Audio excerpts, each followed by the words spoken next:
ہم نے اپنے بڑوں سے سنا ہے صرف اللہ ان سے بڑا ہے۔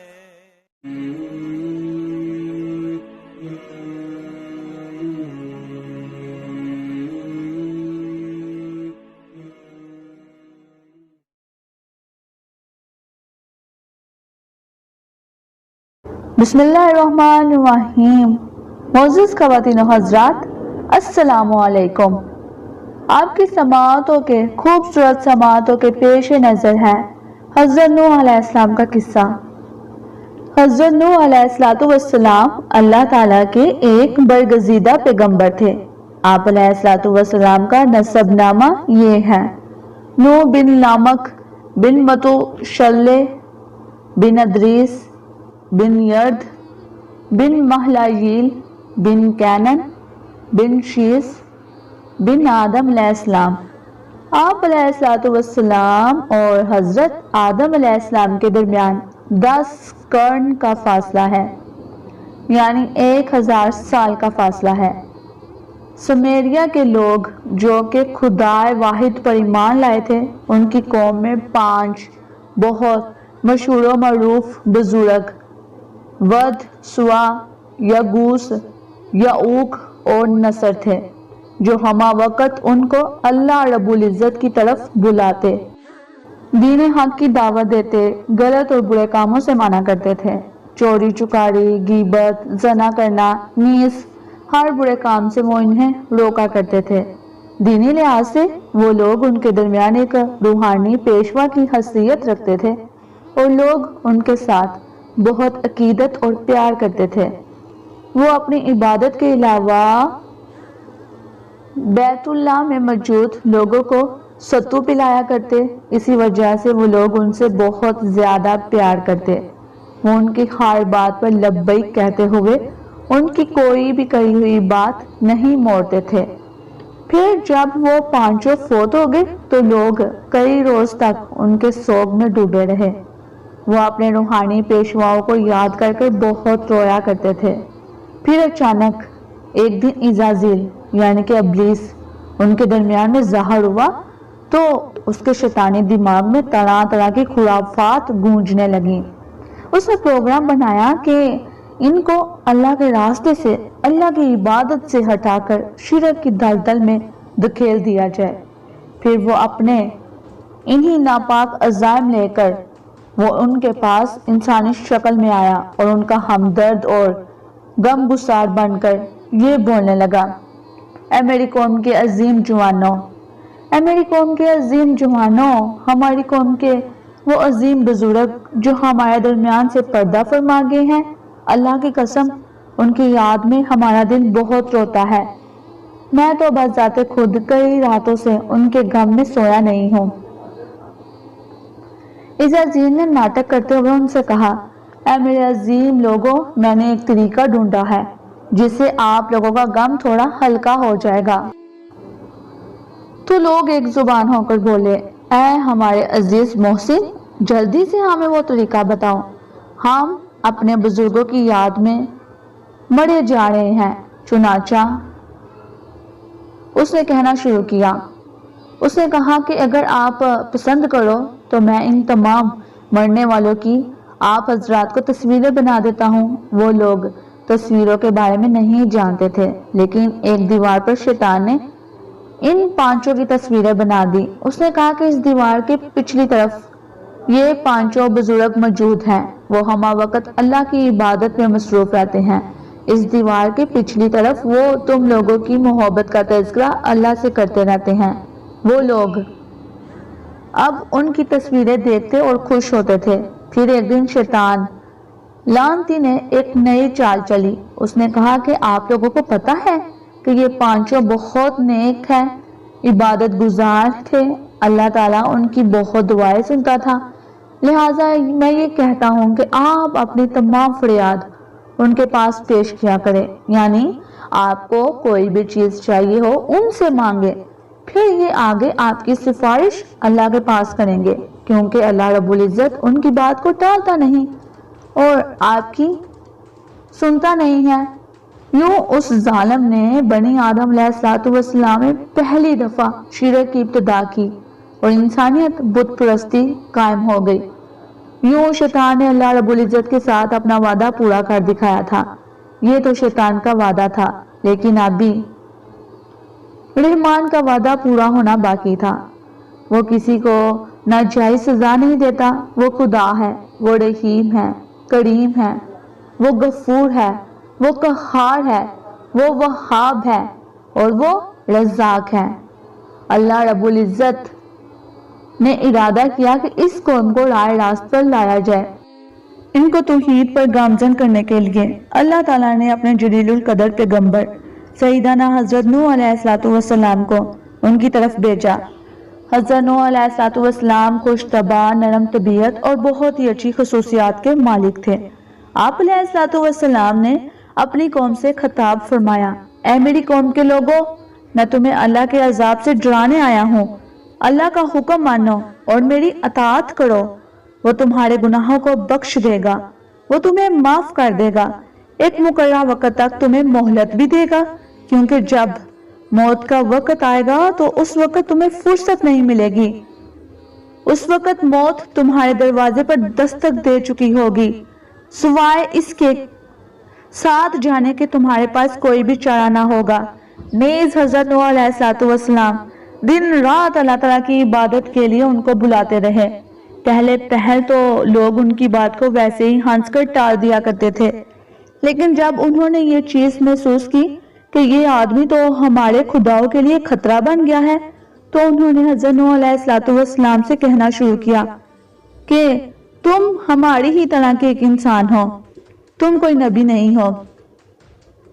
ہاں، اگر اللہ نے کوئی نبی بھیجنا ہوتا تو کسی فرشتے کو بھیجتا، نہ کہ کسی انسان کو۔ حضرت نوح علیہ السلام ان کو سمجھاتے رہے کہ یہ جن کو تم اللہ کے علاوہ پکارتے ہو، ود، سوا، یغوث، یعوق اور نصر، یہ پانچوں اللہ کے نیک بندے ضرور تھے، لیکن کسی کی حاجت روائی اور مشکل کشائی کرنا ان کے بس میں نہیں تھا۔ یہ تو اتنے مجبور ہیں کہ اگر ان کے اوپر مکھی بیٹھ جائے تو اس کو اڑانے کی طاقت نہیں رکھتے۔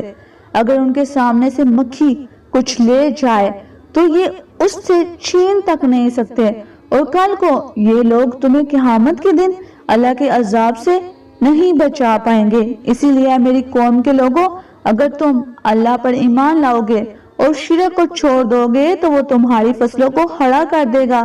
تمہارے پاس وافر اناج ہوگا، گندم ہوگی، دوسرے گلے کے ذخائر ہوں گے، اور وہ تمہارے اوپر موسلا دار بارش نازل کرے گا اور تمہیں بیٹوں سے نوازے گا، بشرطے یہ کہ تم اس کا کہا مانو اور میری اطاعت کرو۔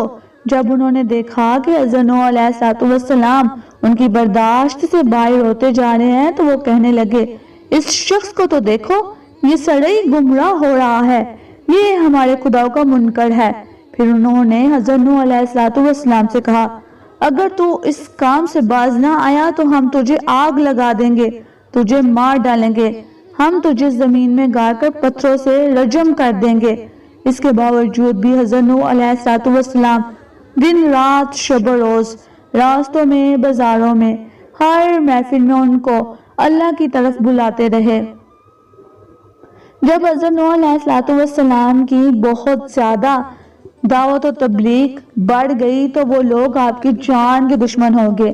وہ آپ علیہ السلام کی دعوت کو سننے کے بعد پورے مجمع میں سے پتھر اٹھا کر آپ پر برسانے شروع کر دیتے۔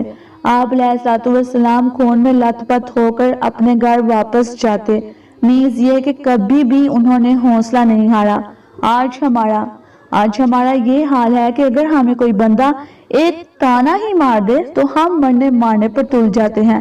تو حضرت نوح علیہ السلام کا حوصلہ دیکھیں، جنہوں نے اتنی زیادہ باتیں اور تن و تشنیع سننے کے بعد بھی اپنے ماتھے پر بال نہیں ڈالے۔ اسی وجہ سے تو انبیاء اور عام لوگوں کی شخصیت میں فرق ہوتا ہے۔ نیز ایک دن آپ علیہ السلام مار کھا کر گھر کو آئے تو آپ کی بیوی آپ کو کہنے لگی، یہ لوگ آپ کو دعوت و تبلیغ کے جرم میں بہت مارتے ہیں، جو کہ ہم سے دیکھا نہیں جاتا، اسی لیے ہم یہی کہیں گے کہ آپ دعوت و تبلیغ چھوڑ دیں۔ یہ بات سننے کی دیر تھی کہ حضرت نوح علیہ السلام کا چہرہ غصے سے سرخ ہو گیا۔ تو حضرت نوح علیہ السلام نے نہایت باریک آواز میں کہا، سن لے میری بیوی، میری ایک بات کان کھول کر سن۔ میں تمہیں تو چھوڑ سکتا ہوں لیکن دعوت تبلیغ کو نہیں چھوڑ سکتا۔ بیوی اس بات سے کافی ناراض ہوئی۔ اس نے آپ علیہ السلام کا ساتھ چھوڑ کر اپنی قوم کے ساتھ دینے کو ترجیح دی۔ وہ اور اس کا بیٹا کنعان دونوں نوح علیہ السلام پر ایمان نہیں لائے تھے۔ حضرت نوح علیہ السلام کے باقی 3 بیٹے حام، سام اور یافس تینوں مسلمان تھے۔ مفسرین کے مطابق تمام اولاد آدم میں سے سب سے زیادہ عمر حضرت نوح علیہ السلام نے پائی۔ آپ نے 1700 سال عمر پائی اور اس میں سے آپ علیہ السلام نے 950 سال تک اپنی قوم کو اللہ کی طرف بلایا۔ جب ان لوگوں نے حضرت نوح علیہ السلام کی بات کو نہیں مانا تو آپ اللہ کے حضور سجدہ ریز ہو گئے اور اللہ کے سامنے یوں گر گرا کر کہنے لگے، اے میرے پیارے رب، میں نے اپنی قوم کو دن رات تیری طرف بلایا، لیکن بجائے اس کے کہ وہ میری بات پر عمل کرتے بلکہ وہ وہاں سے بھاگ جاتے تھے، اور اس کے علاوہ ایک دن جب بھی میں ان کو تیری طرف بلاتا تو وہ اپنے کانوں میں انگلیاں دے لیتے اور اپنے کانوں کے گرد کپڑے لپیٹ لیتے۔ وہ نہایت سرکش اور غرور کرنے والے تھے۔ پھر میں نے ان کو اعلانیہ بلایا، خفیہ بلایا اور کہا کہ اللہ سے معافی مانگو، وہ بہت مہربان ہے۔ پھر میں نے کہا کہ اگر تم اس کی بات مانو گے تو تمہارے اوپر موسلا دھار بارش ہوگی، بیٹے بھی ملیں گے، اور اس کے علاوہ وہ تم کو ایسے باغات دے گا جس کے نیچے نہریں بہتی ہوں گی۔ پھر میں نے ان سے کہا کہ تمہیں کیا ہو گیا ہے؟ تمہارے نزدیک اللہ کا کوئی وقار ہی نہیں ہے؟ کیا تم دیکھتے نہیں کہ اس نے کیسے 7 آسمان بنائے، کیسے اس نے چاند اور سورج کو روشن کیا اور تمہیں سرسبز زمین سے پیدا کیا، پھر اسی میں واپس لے جائے گا اور پھر وہاں سے نکالے گا۔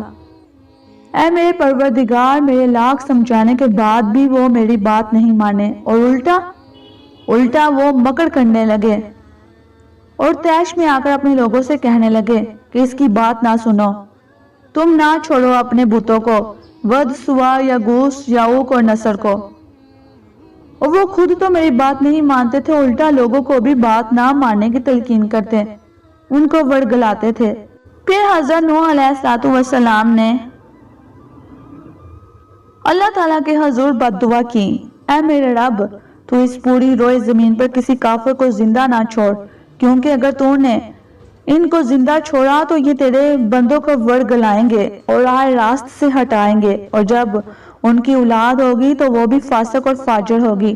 چنانچہ اللہ رب العزت نے حضرت نوح علیہ السلام کی دعا کو شرف قبولیت بخشا اور انہیں حکم دیا کہ جو آدمی مسلمان ہوئے ہیں ان کو ساتھ لے کر ایک بہت بڑی کشتی تیار کرو، اور اس کشتی کا ڈھانچہ فرشتوں نے حضرت نوح علیہ السلام کو سمجھا دیا۔ چنانچہ انہوں نے کشتی پر کام شروع کر دیا۔ شریر اور بے ایمان لوگ ان کے پاس سے گزرتے اور کہتے، نوح، کیا کاشتکاری سے پیٹ نہیں بھرا جو آپ بڑھائی کا پیشہ اختیار کر لیا ہے آپ نے؟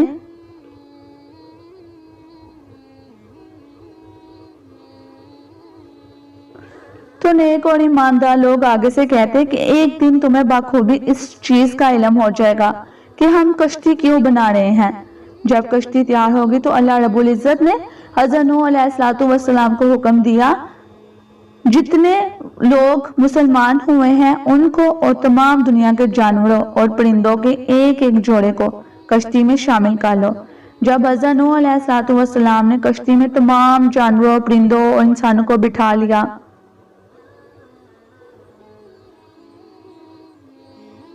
حضرت نوح علیہ السلام کی بیوی اندر کھانا پکا رہی تھی اور آگے تندور سے پانی نکلنا شروع ہو گیا تو وہ خوف کے مارے باہر کو بھاگی۔ پھر آسمان پوری آب و تاب سے برسنے لگا، سمندروں پر سیلاب آ گیا، نیز ہر جگہ پانی پانی ہو گیا۔ اچانک کشتی میں بیٹھے نوح علیہ السلام کی کشتی سے باہر نظر پڑی تو دیکھا کہ ان کی بیوی کشتی کے آگے ڈبکیاں کھا رہی ہے۔ حضرت نوح علیہ السلام نے اسے بچانے کے لیے ہاتھ بڑھایا تو اللہ نے منع فرما دیا، تو آپ نے مایوس ہو کر دروازہ بند کر دیا۔ پھر حضرت نوح علیہ السلام کی نظر اپنے بیٹے کنعان پر پڑی، جس کے پیچھے پانی کی لہریں تھیں اور وہ آگے بھاگ رہا تھا۔ تو ایک لمحے کے لیے والد کے احساسات نے جوش مارا اور دروازہ کھول کر بولے، بیٹا آ جاؤ، کشتی میں سوار ہو جاؤ۔ تو وہ آگے سے کہتا ہے، نہیں، مجھے آپ کی کشتی کی ضرورت نہیں، جب پانی میرے تک آئے گا تو میں پہاڑ کی چوٹی پر چڑھ کر بیٹھ چکا ہوں گا۔ ابھی یہ بات ہو ہی رہی تھی کہ ایک بہت زوردار لہر نے اس کو آ لیا اور وہ پانی میں جا گرا اور مر گیا۔ تو بے اختیار حضرت نوح علیہ السلام کے منہ سے نکلا، یا اللہ میرا بیٹا، اور اسی اسنا میں فرشتہ وحی حضرت جبرائیل امین علیہ السلام وحی لے کر پہنچے اور اللہ کا پیغام سنایا، اے نوح، غم نہ کر، یہ تیرا بیٹا نہیں تھا بلکہ میرا نافرمان تھا، لیکن اگر اب تم نے اس کے لیے دعا مانگی تو میں تمہیں نبیوں کی صف سے نکال کر جاہلوں کی صف میں شامل کر دوں گا۔ یہ حکم سنتے ہی آپ علیہ السلام نے اللہ سے معافی مانگی اور دروازہ بند کر لیا۔ کہتے ہیں حضرت نوح علیہ السلام نے کشتی میں کافی دن گزارنے کے بعد ایک دفعہ کوے کو باہر بھیجا اور پتہ کرنے کو کہا کہ پانی کتنا رہ گیا ہے۔ تو وہ باہر کو گیا لیکن پھر دوبارہ واپس نہیں آیا، اسی لیے کوے کو ناپسندیدگی کی نظر سے دیکھا جاتا ہے۔ پھر آپ نے کبوتر کو باہر بھیجا، جب وہ گیا تو پھر اس کے بعد واپس آیا تو اس کے پنجوں پر مٹی لگی ہوئی تھی، یعنی کہ طوفان ختم ہو چکا تھا اور حضرت نوح علیہ السلام کی کشتی جودی پہاڑ پر جا ٹھہری۔ چنانچہ حضرت نوح علیہ السلام کو اللہ نے حکم دیا کہ یہاں سے باہر نکلو۔ تب حضرت نوح علیہ السلام نے کشتی سے باہر نکلنے کا حکم دیا اور اس طرح تمام جاندار اور پرندے جا کر اپنے اپنے جگہوں پر بس گئے۔ انہوں نے اپنی نسلوں کو آگے بڑھایا۔ اب جو بھی اہل ایمان زندہ تھے وہ صرف اور صرف حضرت نوح علیہ السلام کے 3 بیٹوں کی اولاد میں سے ہی تھے، اسی لیے حضرت نوح علیہ السلام کو آدم ثانی اور ابو البشر ثانی بھی کہا جاتا ہے۔ آپ علیہ السلام اللہ تعالیٰ کے عظیم رسول تھے اور آپ علیہ السلام اللہ کے چوتھے رسول تھے، اور حضرت ابن عباس رضی اللہ تعالیٰ عنہ سے روایت ہے کہ حضرت نوح علیہ السلام کی کشتی میں 80 آدمی سوار تھے اور کشتی پورے 150 دن تک پانی پر تیرتی رہی، اور تو اور اس کے علاوہ 40 دن تک خانہ کعبہ کے گرد چکر لگاتی رہی۔ پھر حضرت نوح علیہ السلام کشتی سے اترنے کے بعد بھی لوگوں کو اللہ کی طرف بلاتے رہے۔